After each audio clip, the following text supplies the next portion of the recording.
दरम्यान विधान भवनाला बॉम्ब न उडवून देण्याची आता धमकी आली आहे। सध्याची मोठी बातमी आपण पाहतोय। विधान भवनाला बॉम्ब न उडवून देऊ अशी धमकी प्राप्त झालेली आहे। आपण पाहतोय सध्या अशा प्रकारच्या धमक्या दिल्या जात आहेत ईमेलच्या माध्यमातून, फोनच्या माध्यमातून। मात्र आता विधान भवनाला थेट बॉम्ब न उडवून देण्याची धमकी देण्यात आलेली आहे। सध्या अधिवेशन सुरू आहे आणि या काळात अशा प्रकारची धमकी येणं हे धोक्याचं मानलं जात आहे। त्यामुळे यंत्रणा आता सतर्क आहे। या संदर्भातला तपास सुद्धा केला जातोय। दरम्यान ही धमकी नेमकी कुणी दिली, कोणत्या उद्देशाने दिली त्याचा तपास सध्या केला जातोय। एकीकडे युद्धाचं सावट आहे आणि दुसरीकडे अशा प्रकारे धमक्या आल्यामुळे चिंता व्यक्त केली जाते। तर यंत्रणा मात्र सतर्क आहे।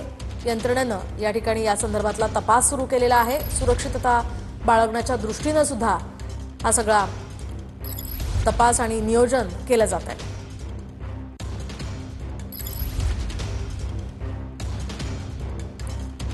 आपण पाहतोय सध्याची महत्त्वाची आणि मोठी बातमी। विधान भवनाला बॉम्ब न उडवून देण्याची धमकी प्राप्त झालेली आहे। याआधी सुद्धा अशा प्रकारच्या धमक्या आलेल्या होत्या।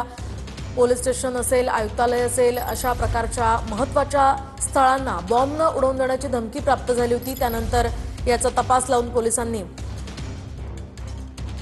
त्या संबंधित आरोपीला अटक केली आणि आता पुन्हा एकदा ही धमकी प्राप्त झालेली आहे। विधान भवनाला बॉम्ब न उडवून देण्याची ही धमकी प्राप्त झालेली आहे। दरम्यान ही धमकी नेमकी कुणी दिली, कोणत्या उद्देशाने दिली त्याचा तपास आता पोलिसांकडून केला जातोय। त्या संदर्भात सर्च ऑपरेशन सुद्धा विधान भवनात सुरू असल्याची माहिती आहे। विधान भवनाच्या प्रवेशद्वारासमोर कर्मचारी आता यामुळे जमलेले आहेत। चिंतेचं वातावरण आहे। काहीसा गोंधळ या ठिकाणी पाहायला मिळतोय। अधिकाऱ्यांना सगळ्यांना बाहेर काढलेलं आहे आणि ही गर्दी आपण सध्या विधान भवनाबाहेरची पाहतोय। सगळ्या अधिकाऱ्यांना बाहेर काढण्यात आलेलं आहे। कोणताही अनुचित प्रकार घडू नये किंवा सतर्कतेच्या दृष्टीने या सगळ्या अधिकाऱ्यांना, कर्मचाऱ्यांना आता बाहेर काढण्यात आलेलं आहे आणि सर्च ऑपरेशन विधान भवनात राबवलं जात आहे।